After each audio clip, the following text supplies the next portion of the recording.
본 방송에서 제공하는 투자 정보는 투자 판단에 대한 조언입니다. 방송에서 제공하는 주식의 가치, 가격 상승 및 가격 하락에 대해서는 방송사에서 보장하지 않습니다. 시청자 여러분 안녕하십니까? 최은정입니다. 4월 19일 화요일장 오늘 국내 증시 양지수가 모두 1% 남짓 상승세를 나타내고 있습니다. 간밤 미국 증시가 쉬어갔는데 필라델피아 지수가 1.8% 정도 강세를 나타낸 것이 오늘 국내 증시의 긍정적인 움직임을 이끌고 있습니다. 오랜만에 삼성전자, SK하이닉스를 비롯해서 이 반도체 소보장주들의 주가 흐름도 좋은 하루입니다. 오늘 지수 상승에 어떤 의미를 부여할 수 있을까요? 앞으로 투자 전략 어떻게 가져가야 될지 고민되신다면 오늘도 저희와 함께 끝까지 해주시면 좋겠습니다. 저희 방송은 유튜브를 통해서 참여가 가능합니다. 서울경제TV 검색하고 들어오셔서 시장과 관련한 궁금증 남겨주시면 반영해서 답변 드리도록 하겠습니다. 저희 방송에서 제공하는 정보는 투자 판단에 대한 조언입니다. 해당 주식의 가치나 수익률을 보장하고 있지는 않습니다. 또 서울경제TV와 서울경제신문은 당사의 브랜드입니다. 서울경제증권TV와는 무관하며 기타 유사 명칭에도 유의하시기 바랍니다. 오늘장 내일장 시작합니다.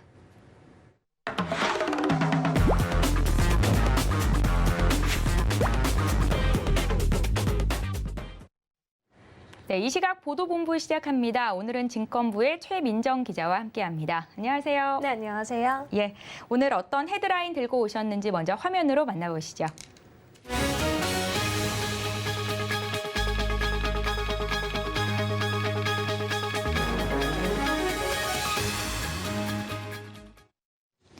네, 요즘 밥상 물가가 심상치 않은데요. 옥수수 값이 거의 10년 만에 최고 수준을 나타냈다고요? 네, 맞습니다. 오늘 기준으로 옥수수 값이 부절당 8.04달러를 기록했는데요. 이렇게 8달러를 돌파한 건 2012년 이후 처음입니다.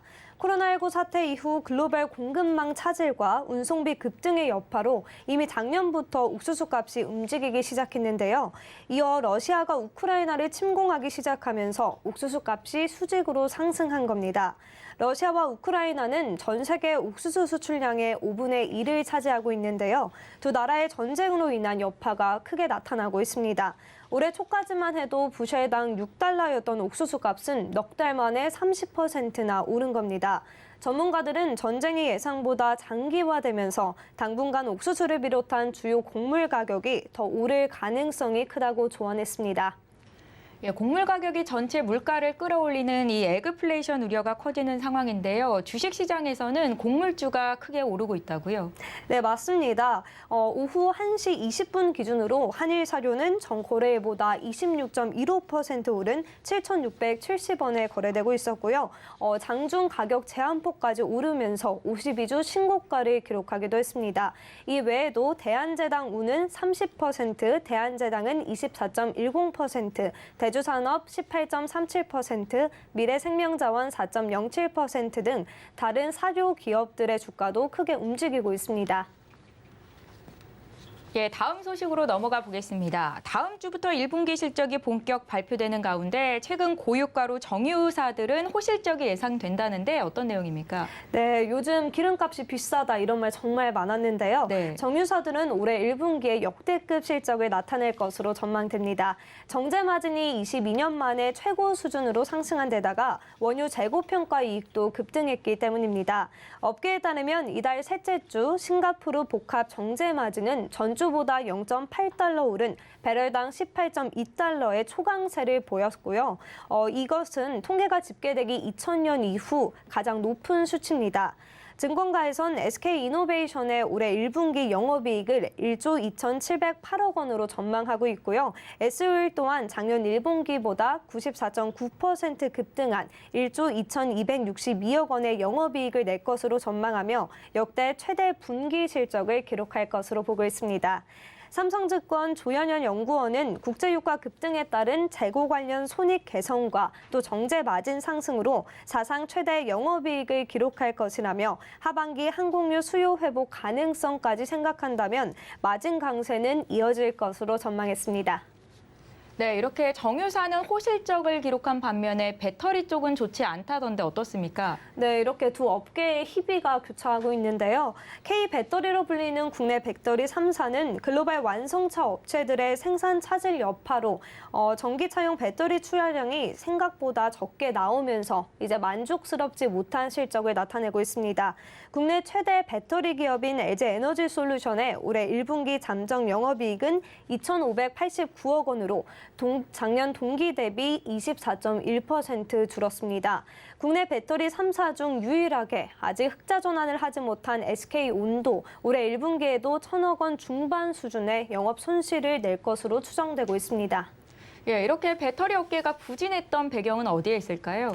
네, 차량용 반도체 부족 사태 장기화와 글로벌 공급망 불안정 심화로 완성차 생산에 차질이 이어졌기 때문인데요. 이렇게 되면서 배터리 출하가 부진해진 것이 주된 원인으로 꼽히고 있습니다. 이어 러시아의 우크라이나 침공 사태 이후 가파르게 상승한 원자재 가격과 물류비 상승도 이제 배터리 업계의 부담으로 작용하게 됐습니다. 네, 코로나19로 인한 사회적 거리두기가 폐지되면서 재계에서도 그간 미뤄뒀던 해외 출장을 다시 재개하는 분위기입니다. 오랜만에 해외길에 오르는 만큼 어느 국가를 향하는지도 관심사인데요. 어떻습니까? 네, 일단 답변 먼저 드리면 가장 먼저 이제 출발했던 곳은 미국이었습니다. 네. 재계 총수를 비롯한 사장단이 코로나19 발생 이후 힘들었던 해외 출장을 추진하고 나섰는데요. 가서 현지 사업장을 확인하고 또 현황 점검에 나선 모습이었습니다. 그리고 당연한 건 아니지만 이렇게 가장 먼저 출발했던 곳은 주로 미국이었습니다. 경계현 삼성전자 DS 부분부 사장은 최시영 삼성전자 파운드리 사업부 사장 등 삼성전자 DS 부분 핵심 경영진과 함께 지난주 미국 출장을 마치고 귀국했습니다. 이들 경영진의 일정에 대해선 정확하게 나오진 않았지만 그래픽 처리 장치 회사인 엔비디아와 모바일용 칩 강자인 퀄컴 등 주요 고객사를 찾아간 것으로 드러났습니다. 또 송경식 한국경영자 총협회 회장도 미국 출장에 나섰는데요. 미국 헤리티지 재단을 방문해 케빈 로버츠 회장과 한미 양국 간 현황과 경제협력 방안에 대한 의견을 교환하기도 했습니다. 정의선 현대자동차그룹 회장도 뉴욕에서 열리고 있는 오토쇼 참석차 미국 출장에 이제 함께 있는데요. 글로벌 완성차 브랜드들의 전환 상황과 북미 자동차 시장 동향 등을 살펴본 것으로 전해졌습니다. 네, 해외 출장 외에도 회의나 회식 등 그간 제한됐던 대면 활동은 어떻게 진행이 되고 있나요? 네, 사회적 거리두기가 해제됨에 따라 기업들도 그간 여러 직원들이 모이는 걸 조금 부담스러워했는데요. 이제 앞으로는 그렇게 걸어 잠갔던 제한들을 하나둘 풀어 나가고 있습니다. 내부적으로 살펴보면요. 방역 지침으로 내세웠던 출장과 회의 제한을 없앴고요. 회식과 대면 회의를 재개하고 있는 분위기입니다. 삼성전자는 부분적 일상 회복 추진을 사내에 공지했고요. 완화된 방역 정책을 실시하기 시작했습니다. 그러면서 이제 국내외 출장도 다시 시작했습니다. LG도 외교부 지정 코로나 위험 국가 외에 국내외 출장을 허용하기로 했고요. 이외 두산그룹도 사내 교육, 행사, 출장 등 대면 업무 활동 제한을 전면 해제한 모습입니다. 앞으로 방역 지침 완화를 결정하는 기업이 점차 늘어날 것으로 예상되는데요. 다른 기업들도 사내 방역 지침 완화와 함께 해외 경영 현장 점검 등 출장을 확대할 것으로 예상됩니다. 네, 오늘 곡물 가격 급등 소식부터 국내 기업들의 일상 회복 소식까지 증권부의 최민정 기자와 함께 이야기 나눠봤습니다. 고맙습니다. 네, 감사합니다. 네, 이 시각 시황 브리핑 이어갑니다. 지금 시각이 2시 가까이 되고 있는데요. 김혜영 캐스터 불러볼게요. 안녕하십니까. 캐스터 김혜연입니다. 전일 미증시는 장중에 변동성이 다소 짙게 나타났습니다. 국채금리도 상승을 보였고요. 러시아와 우크라이나는 현재 돈바스 지역을 두고 총공세를 펼치고 있는데요. 그럼에도 오늘 국내 증시는 양대 지수가 모두 상승세 보여지고 있습니다. 실적 시즌을 앞두고 개별 종목들의 강세와 또 거리두기의 해제, 여기에 중국 부양책에 대한 기대감이 커진 상황이라고 합니다. 그럼 이 시각 지수 상황부터 살펴보도록 하겠습니다. 오늘 코스피 지수가 상승 출발을 했습니다. 장중에 1%대 내외 상승을 유지해주고 있고요. 장중 한때 2,720포인트 웃도는 모습도 보였지만 현재는 0.97% 오른 2,719포인트대에서 거래되고 있습니다. 이어서 코스닥 지수도 확인해 보시죠. 네, 마찬가지로 오늘 상승 출발을 했습니다. 견조한 상승 이어지고 있고요. 현재 이 시간 고점 부근에서 움직여주고 있습니다. 1.26% 오른 929포인트대에서 거래되고 있습니다. 이어서 수급도 확인해 보시죠. 외국인과 기관의 매수가 들어와 주고 있습니다. 외국인이 19일일 만에 매수로 전환을 해주었는데요. 현재 880억 원 매수해주고 있고요. 기관은 2,137억 원 매수세 보여지고 있습니다. 이어서 코스닥의 수급 상황도 확인해 보시죠.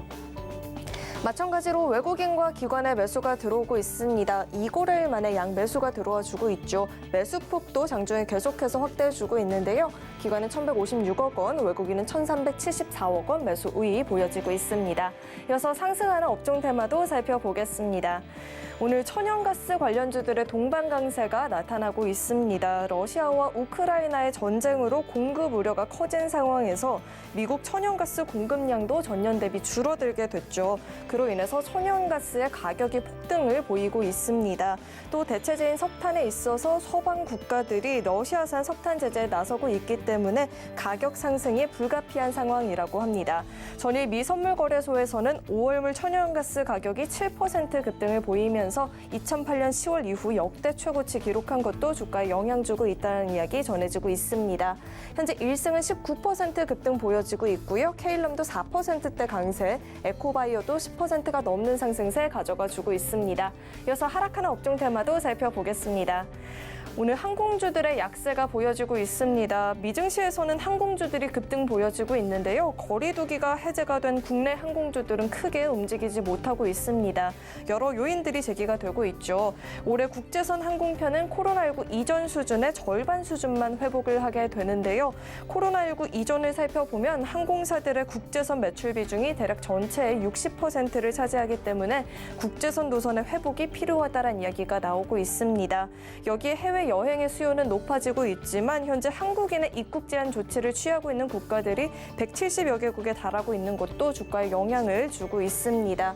현재 아시아나항공과 제주항공은 2%가 넘는 낙폭 보여지고 있고요. 진에어는 3.61% 하락세, 티웨이항공도 1.46% 하락 보여지고 있습니다. 이어서 증시 탑10 확인해 보겠습니다.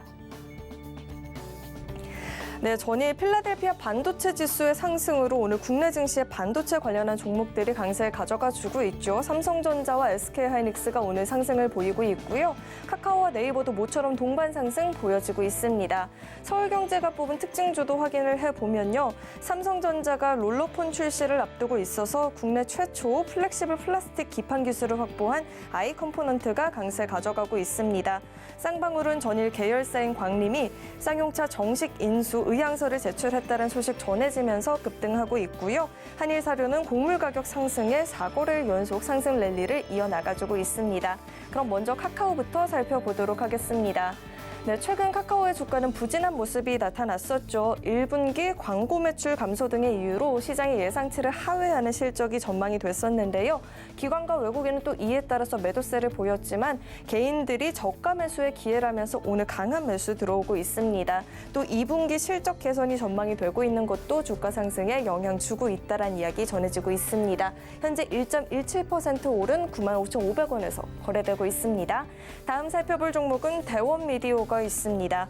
웹툰 관련주들이 오늘장에서 상승 눈에 띄고 있는데요. 자회사인 대원CI가 일본 웹툰 시장에서 좋은 성적을 거두고 있다는 소식 전해지고 있습니다. 또 카카오엔터와의 협업 사실이 부각이 되면서 오늘 강세 가져가 주고 있습니다. 현재 3%대 오름세 보여지고 있고요. 18,550원에서 거래되고 있습니다. 마지막으로 살펴볼 종목은 LNF가 있습니다. 2차 전지 관련주들의 흐름이 좋습니다. 그중 테슬라 관련한 종목들의 상승 보여지고 있는데요. 전일 테슬라의 주가가 강세 보여졌습니다. 중국 상하이 공장 재가동 소식에 영향받고 있는 모습입니다. 현재 3.98% 강세 보여주고 있고요. 24만 600원에서 거래되고 있습니다. 지금까지 증시 탑10 확인해 봤습니다.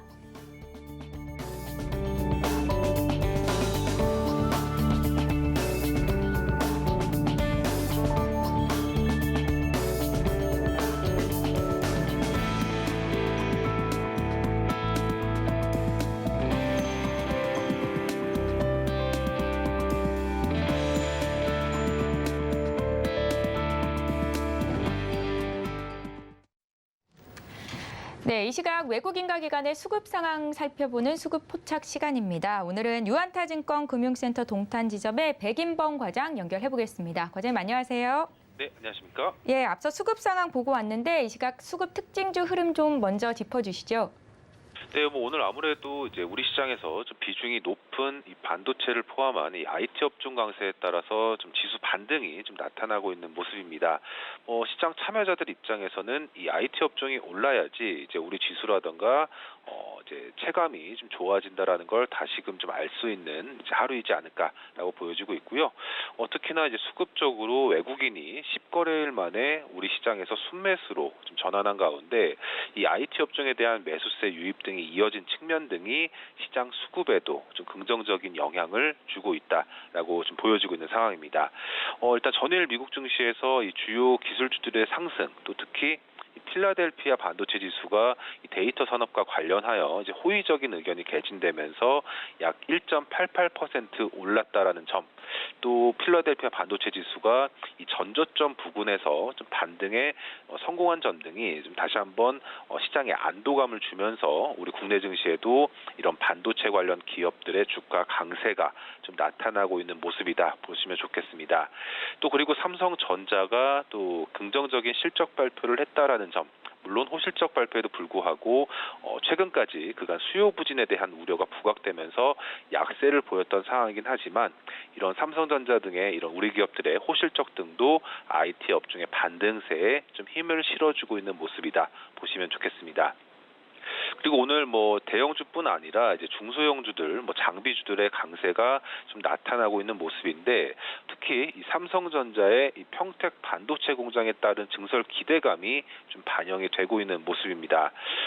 다른 쪽, 그러니까 삼성중공업이 이 평택 반도체 건설공사 일부를 약 1,901억 원에 수주를 했다라고 밝힌 점 등이 이 삼성전자의 이 증설 기대감으로 다시 한번 해석이 되면서 이 반도체 장비주들에 대한 기대감으로 덩달아 작용하는 모습도 좀 특징적으로 이어서 보시면 좋을 것 같고요.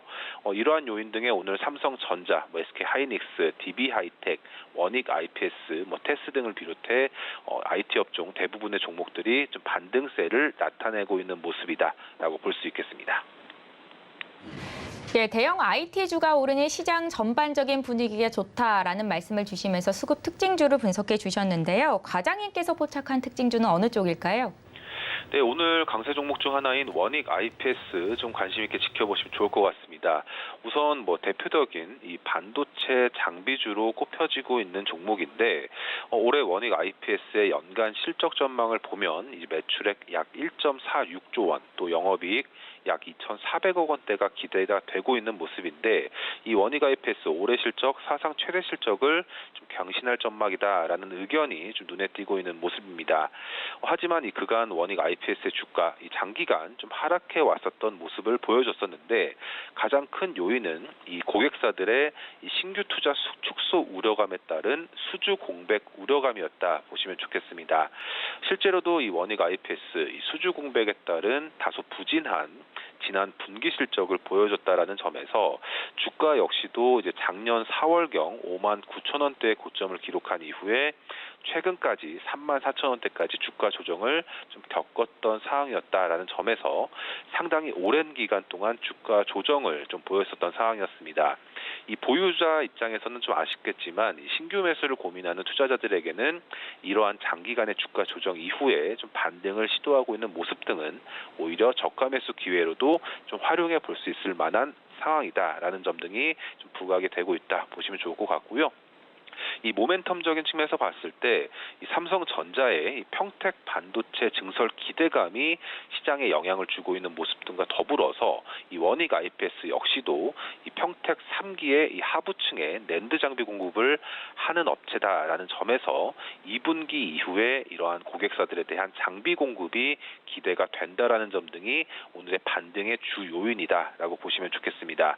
또 거기에 삼성전자뿐 아니라 이 SK 하이닉스의 메모리 투자 역시도 전년 대비해서 증가하는 점 등과 더불어 이 동사의 장비 수준은 당분간 지속될 전망이다라는 점에서 하반기까지 아직까지도 기대해 볼 만한 종목으로 좀 꼽혀지고 있다라고 보시면 좋을 것 같고요.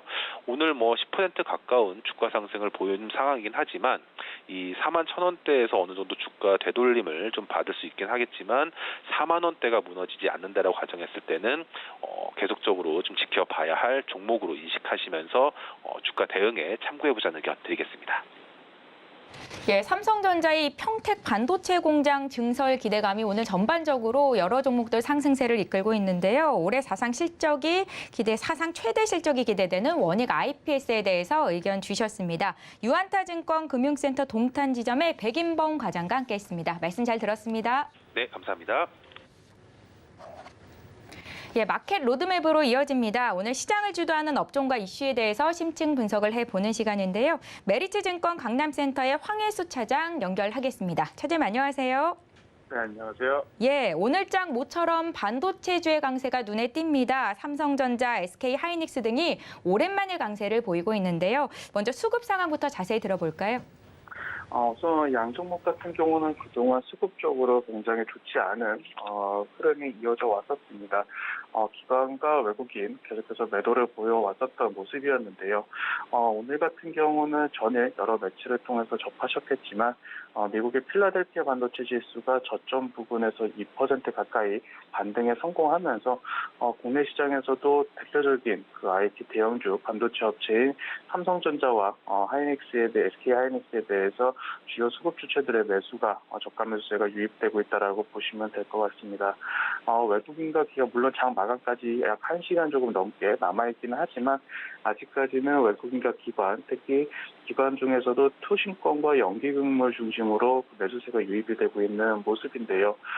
그동안 하락시마다 금융투자를 중심으로 해서 단기성 매수 자금이 유입이 됐다면 오늘 같은 경우는 일부 외국인 패시브 자금과 장기 투자할 수 있는 기관의 수급이 유입이 되고 있고 이에 따라서 조금 수급적으로는 긍정적인 모습이 나타나고 있다라고 보시면 될 것 같습니다.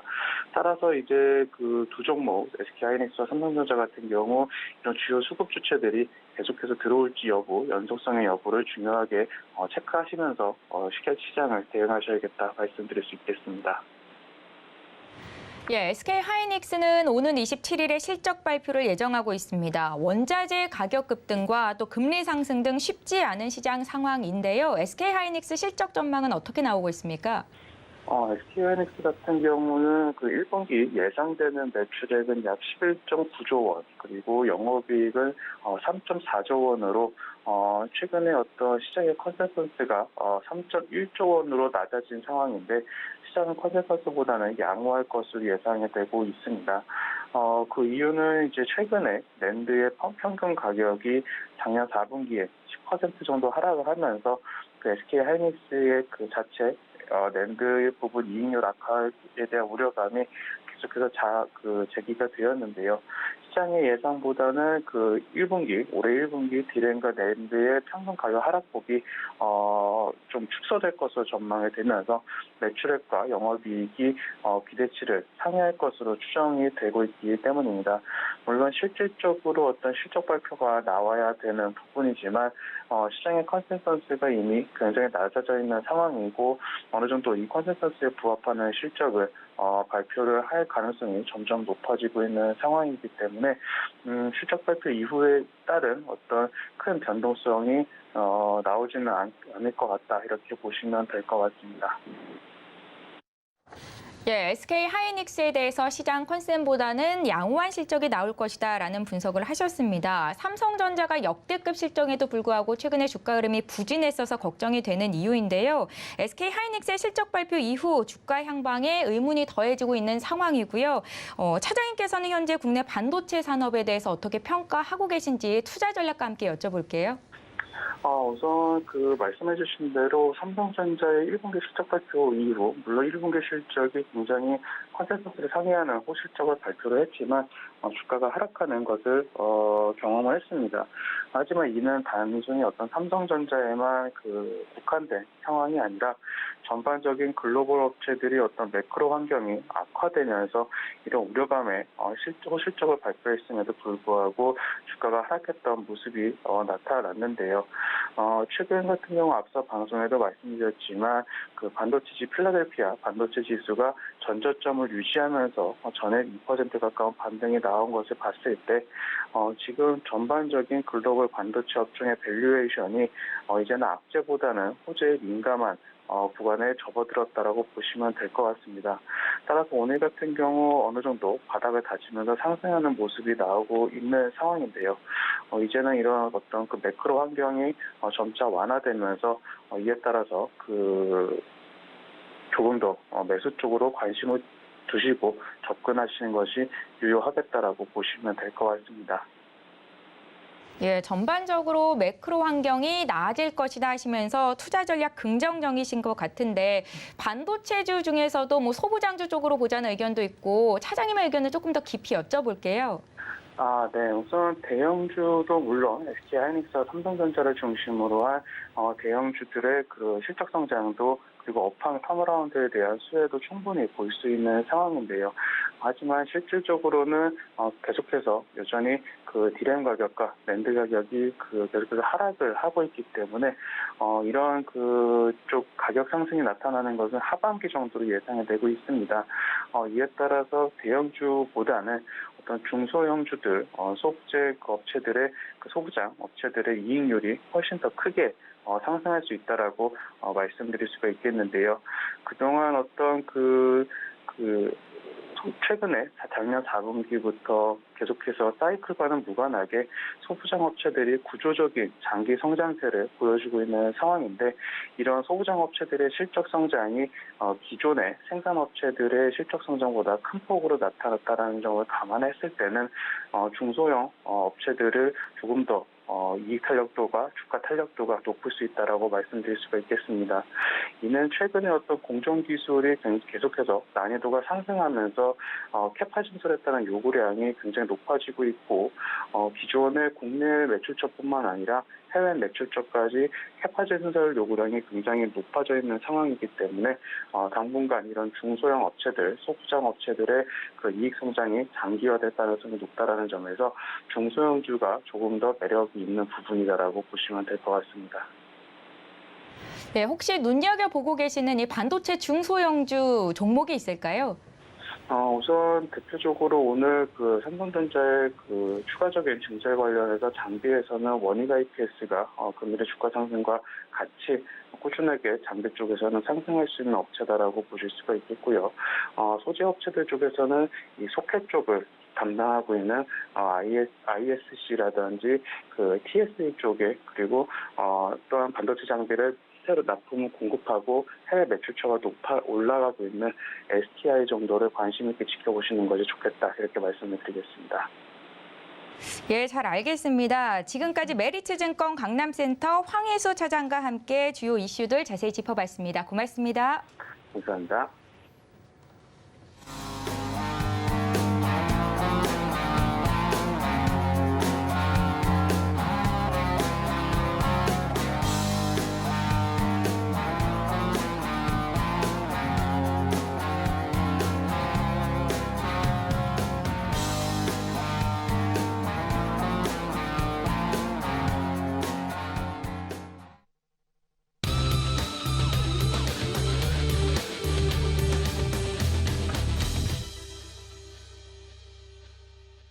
예, 이슈 칼럼 시간 이어갑니다. 마켓 리더들과 함께 시장의 핵심 이슈를 짚어보는 시간인데요. 오늘은 ASP의 김영진 대표와 함께합니다. 대표님 안녕하세요. 안녕하세요.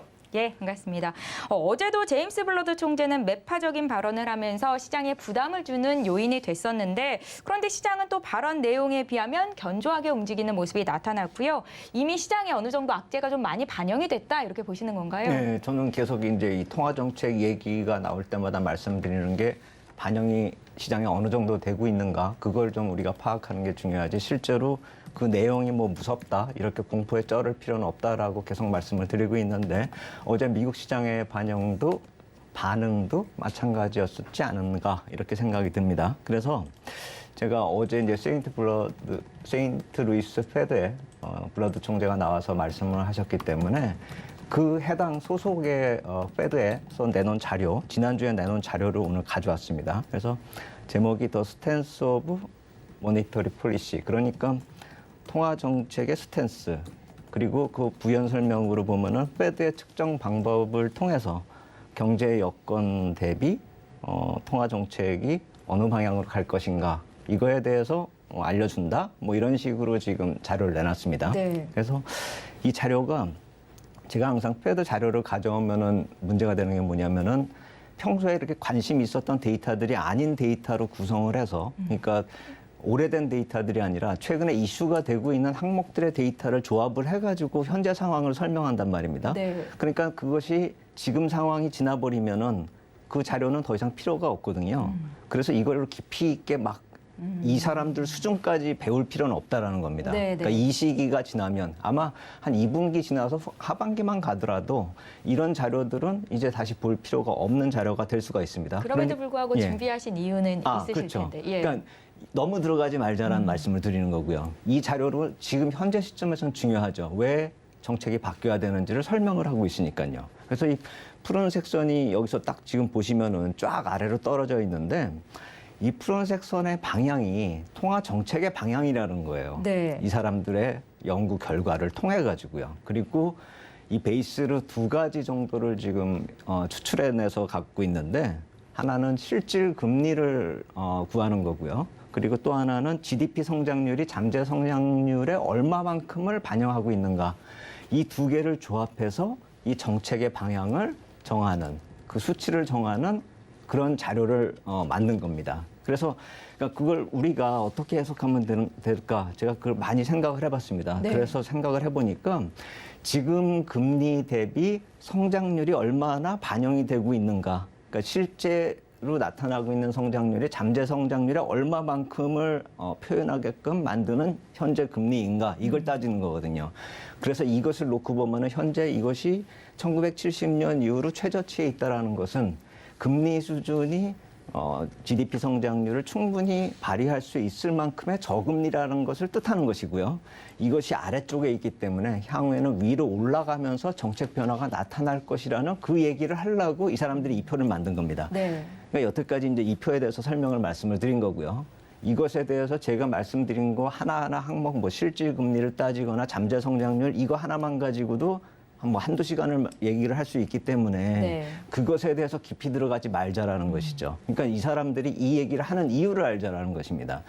이 자료는 지난 주말에 나왔던 자료이기 때문에 통화정책에 대해서 어제 세인트 블러드 총재께서 말씀하시기 바로 한 2, 3일 전에 나온 자료고, 지난주 후반에 미국 시장이 안 좋았던 이유는 이러한 자료들이 나오면서, 그러니까 공개가 돼서는 알려지진 않지만 실질적으로 이런 것이 홈페이지에 뜨고 하면서 시장에서 이렇게 되면 통화정책 발언이 세게 나오지 않을까라고 미리 겁을 먹고 반영이 됐기 때문에 네. 어제 실질적으로 매파적 발언이 나와도 별로 놀라지 않고 반응이 세지 않았다, 이렇게 해석을 할 수가 있다라는 것을 말씀드리려고 그래서 이 자료를 가져온 겁니다. 네. 그래서 제가 말씀드리고 싶은 것은 이 페드에서 어떤 자료를 내보낼 때 그 자료의 취지가 사람을 겁먹게 하거나 야 시장이 무너질 테니까 도망가라, 이게 아니라 우리는 이러한 근거를 가지고 향후에 이렇게 갈 것이기 때문에 놀라지 마라. 우리는 이런 근거를 가지고 있고 이것이 미국 경제가 안 좋다는 얘기가 아니라 너무 좋기 때문에 통화정책을 전환하면서 속도 조절을 해야 된다.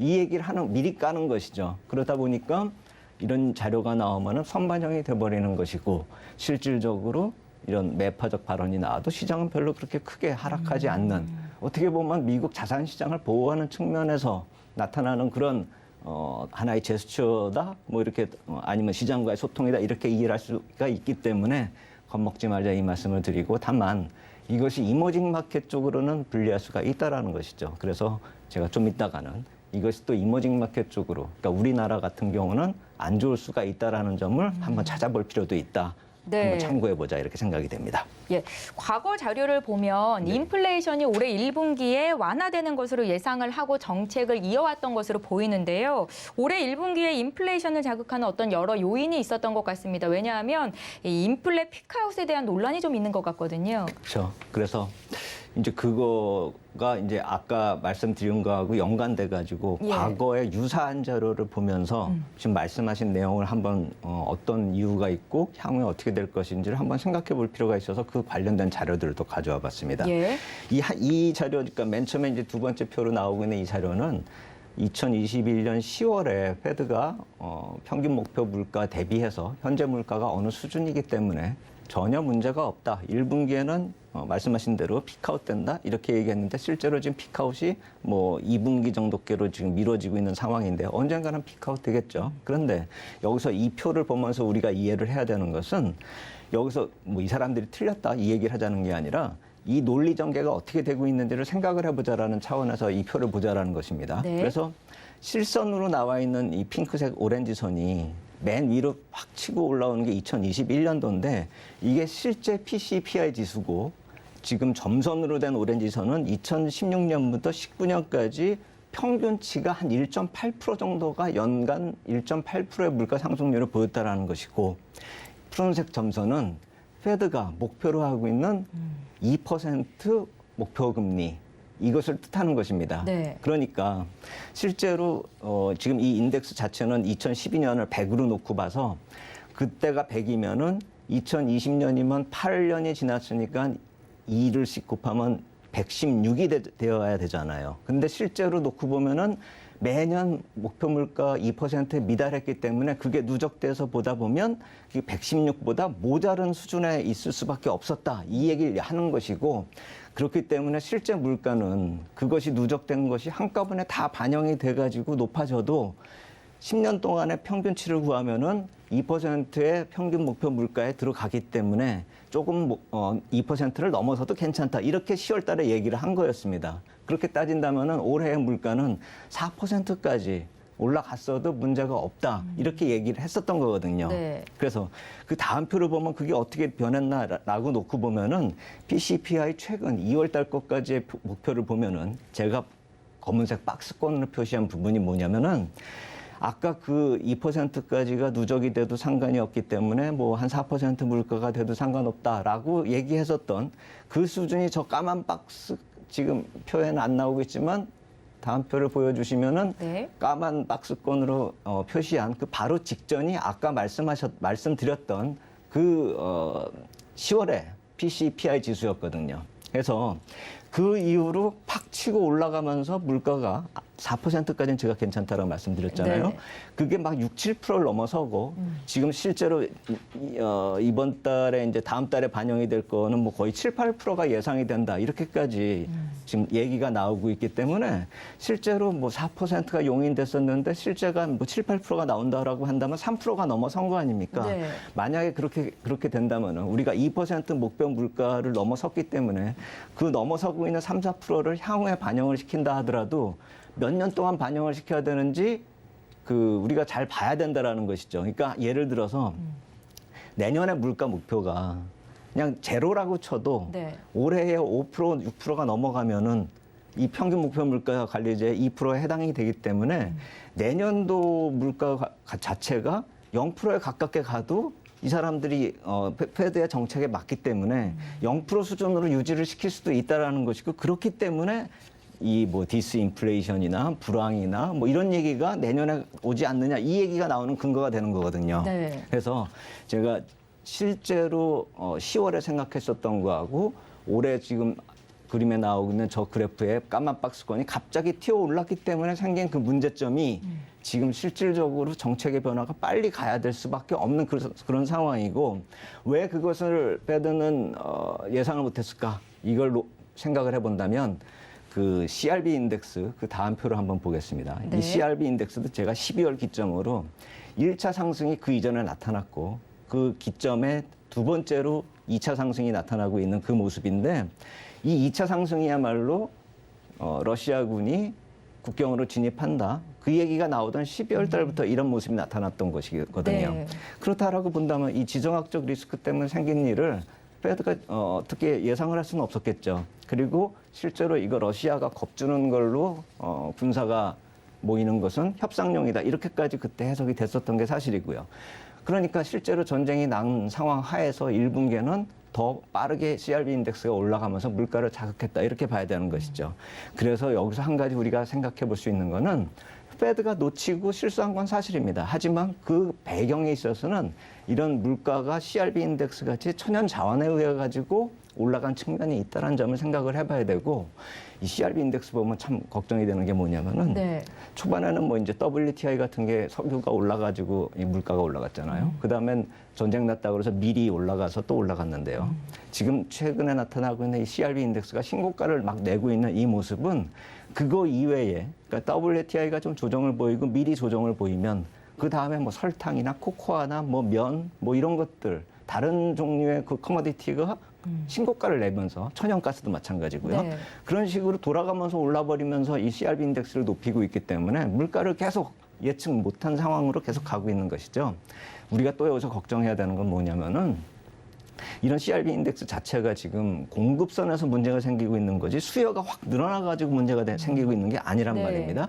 그렇다면은 금리를 인상시킨다 한들 이 CRB 인덱스가 영향을 받아서 내릴 거냐 이거죠. 만약에 수요 쪽이 문제가 된다라고 한다면 금리를 좀 높이면 수요가 줄어드니까 뭐 인플레이션이 적어지겠지만 공급 쪽에서 문제가 생긴다면은 이 정책의 한계 정도 어느 정도 있다라는 것이죠. 그렇기 때문에 이번에 나타나고 있는 페드의 정책이 속도가 더 빨라질 수밖에 없었던 이유는 이런 CRB 인덱스에 높아진 그런 측면도 있고 그리고 또 더불어서 이런 것이 공급 측면에서 나타났기 때문에 수요 측면에서 제어할 수 있는 도구밖에 안 되는 금리를 지금 어느 정도 좀 과거 수준으로 조절을 하면은 이게 CR도 안 먹힐 거다 이 얘기죠. 예. 그렇기 때문에 좀 더 과도하게 지금 반영을 시키고 있는 그런 측면 배경 요인으로 이런 점들도 좀 살펴볼 필요가 있다 이렇게 생각이 됩니다. 예, 그러니까 연준의 공격적인 긴축 시사가 왜 이렇게까지 심화가 됐는지에 대한 이유를 지금 설명을 해주신 거잖아요. 이런 정책 변화가 자산 시장에 미치는 영향을 살펴보면 또 우리 시장에 가장 큰 영향을 미치는 요인 중에 하나가 환율인데요. 그렇죠. 달러 강세가 지속되고 있습니다. 국내 시장 또 우리 경제에 좀 악영향이 있겠지요. 그렇죠. 그래서 사실 오늘 이제 주제는 예. 이 달러가 사실 주제입니다. 여태까지는 이제 이 상황이 오기까지의 그런 배경 요인을 만든 것이고 네. 말씀드린 것이고 정책이 그렇게 페드 쪽에서 끌고 오고 있다 이 말씀을 드린 것입니다. 그래서 한번 이 달러 강세 흐름을 지난 과거 흐름도 비교해보면서 지금의 상황을 점검을 한번 해보겠습니다. 네. 제가 위기 이후마다 반복되었었던 달러 강세 흐름이란 타이틀로 표를 하나 만들어-봤는데요. 이게 언제냐면 맨 왼쪽이 2014년이고 그리고 가운데가 2018년, 푸른색이 지금입니다. 근데 보시다시피 지금 달러는 상당히 빠르게 올라가고 있는 걸 우리가 알 수가 있죠. 네.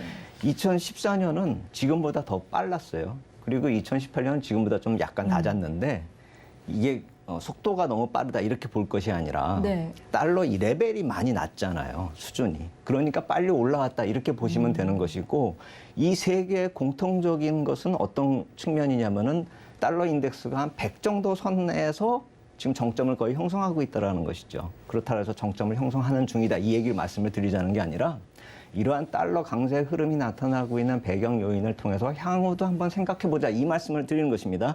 2014년에 이러한 문제는 지정학적 리스크가 그때도 마찬가지였었고 통화정책은 2014년, 2018년 모두 다 지금하고 비슷했습니다. 그리고 2018년은 지정학적 리스크가 없었지만 이때는 자산 매각 이슈까지 더해지는 그런 상황입니다. 그러면 지금은 뭐냐? 2014년에 지정학적 리스크와 통화정책의 변화 그리고 2018년에 통화정책 플러스 자산 매각 이슈까지 동시에 나타나고 있는 상황이라는 것이죠. 짧은 시간 동안에. 모두 겹친 건가요? 그렇죠. 예. 그러니까 지금은 2014년 플러스 2018년의 상황이다. 이렇게 보면 되는 것이죠. 그렇기 때문에 이 속도가 2014년에 아까 레벨이 너무 낮았기 때문에 속도가 좀 빠른 것이지 네. 지금 속도를 보시면은 2018년보다 훨씬 더 빠른 속도라는 걸 우리가 표에서 찾아볼 수가 있는 것이죠. 그리고 이 상황은 2018년 끄트머리에 이 확 튀어오른 이 모습은 팬데믹 당시의 모습이에요. 그러니까 아주 비정상적인 상황에 달러 레벨에 꼭지를 친 상황이기 때문에 이거는 좀 노이즈를 제외를 한다라고 본다면 지금이 오히려 2018년의 달러 흐름을 넘어서고 있는 상황이다. 이렇게 봐야 되는 것이죠. 그리고 또 하나 제가 여기서 말씀드리고 싶은 게 뭐냐면은 이런 위기를 만들면은 중앙은행끼리 이 달러 수합을 합니다. 네. 그러니까 페드나 미국 재무부가 동맹국 위주로 해가지고 달러를 빌려줍니다. 근데 보시면 여기 달러 수합 규모가 나타나듯이 2008년 금융위기 때, 그 다음에 2012년 유로존 쪽에서 문제가 생겼을 때, 그리고 2020년 오른쪽 것이 이 팬데믹 당시의 모습이거든요. 이 사람들이 뭐 동맹국이건 뭐건 간에 달러가 모자르니까 빌려줘가지고 니네 환율을 방어해줄게 이렇게 해서 빌려준 것이 아니라 이때는 유동성 공급을 전 세계적으로 뿌리는 상황이기 때문에 어느 한 나라가 빵꾸가 나가지고 달러가 새버리면 페드가 얘기하고 있는 유동성 공급 정책에 실패가 되기 때문에 어떤 것이 어떤 나라가 이뻐서 주는 것이 아니라 그 정책의 완성을 위해 가지고 동맹국 위주로 달러 수합을 다 해준 겁니다. 그래가지고 달러 공급이 이렇게 넘쳐 흐른 것이죠. 그 다음에 어떤 현상이 벌어지냐면 이 수합이 멈추고 통화 정책이 바뀌는 순간부터 달러는 급등했다라는 것을 우리가 보자라고 제가 그것을 보자고 이 달러 수합 그래프를 만든 겁니다.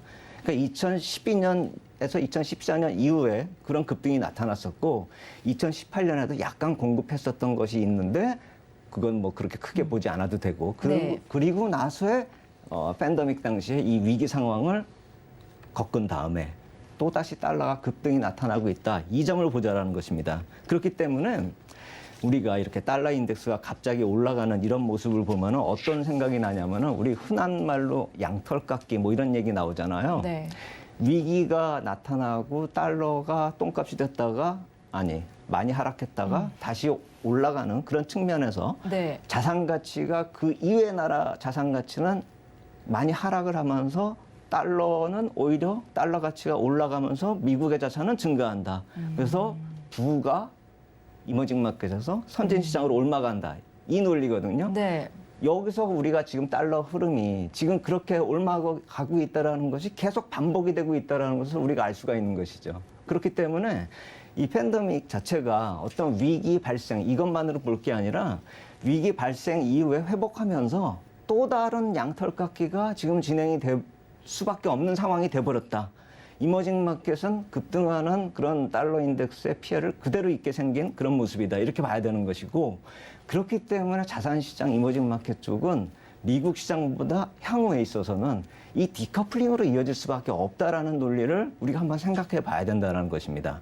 그러니까 이 디커플링이 나타나는 이유를 외국인이 주식 매도하니까 이렇게 생각할 것이 아니라 왜 외국인이 주식을 매도할까를 놓고 보면은 이런 매번 위기 이후에 디커플링으로 이어져 왔었고 그것이 달러 급등으로 이어져 왔기 때문에 그걸 생각을 해본다면 저 사람들이 이머징 마켓 쪽에 자산을 계속 두고 있을 이유가 없는 것이죠.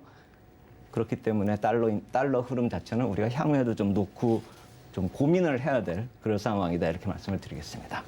예, 그러면 달러 흐름과 우리 코스피 지수의 흐름을 좀 비교해 보고 싶은데요. 향후의 흐름까지 좀 예상해 주시겠어요? 그렇죠. 그래서 오늘의 결론은 바로 이겁니다. 예. 달러하고 우리나라의 주가는 어떻게 흘러왔는가. 우리가 보통 2014년 이후에 2018년까지 보면 뭐 박스피 뭐 이렇게 얘기를 했었는데 그거는 원화 기준으로 놓고 보면 코스피는 그랬습니다. 그런데 이것을 만약에 우리 MSCI 코리아 펀드 ETF 흔히 EWY라고 해가지고 우리 거래 많이 하는 외국 주식이 있죠. 그것이 어떻게 달러 흐름과 이렇게 주가가 반응이 됐었는가 이렇게 놓고 보면은 네. 이 푸른색 선이 이 펀드 ETF 가격이고요. 여기 지금 붉은색으로 나타나고 있는 게 거꾸로 말씀드렸습니다. 이 붉은색이 펀드 ETF? 펀드 ETF 예. 가격이고요. 푸른색이 이제 원화 환율입니다. 정반대로 움직이고 있습니다. 이게 박스피가 아닙니다. 그러니까 제가 왜 MSCI 코리아 펀드 ETF를 여기서 예를 들었냐면은 이거는 미국에 상장돼 있으니까 환율에 영향을 받지 않을 거 아닙니까? 그리고 외국인이 한국을 어떻게 보는지가 바로 증명이 되는 것이죠. 이 주가 흐름을 놓고 보면은요. 굳이 코스피로 연결해서 생각할 필요가 없다라는 것입니다.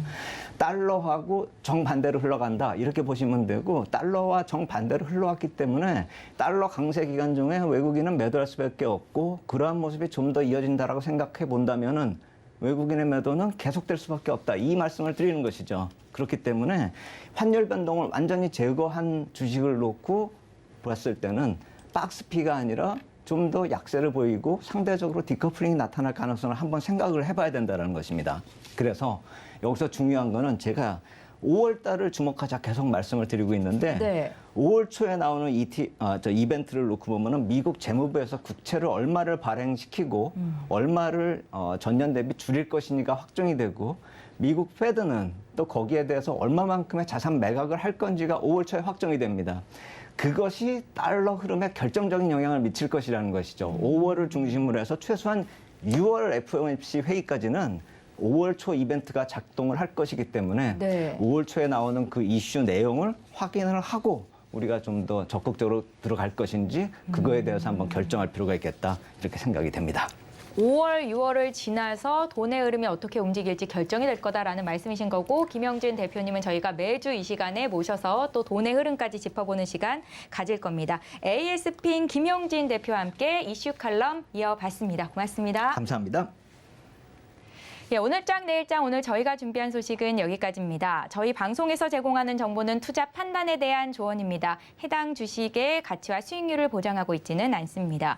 참고로 서울경제TV와 서울경제신문은 당사의 브랜드입니다. 서울경제증권TV와는 무관하며 기타 유사 명칭에도 주의해 주시기 바랍니다. 저희는 잠시 뒤 마감 임박 60분의 승부로 돌아옵니다. 고맙습니다.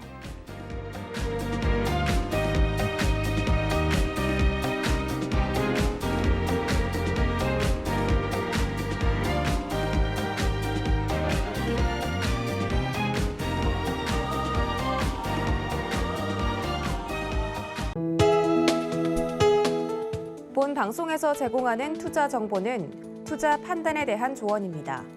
방송에서 제공하는 주식의 가치, 가격 상승 및 가격 하락에 대해서는 방송사에서 보장하지 않습니다.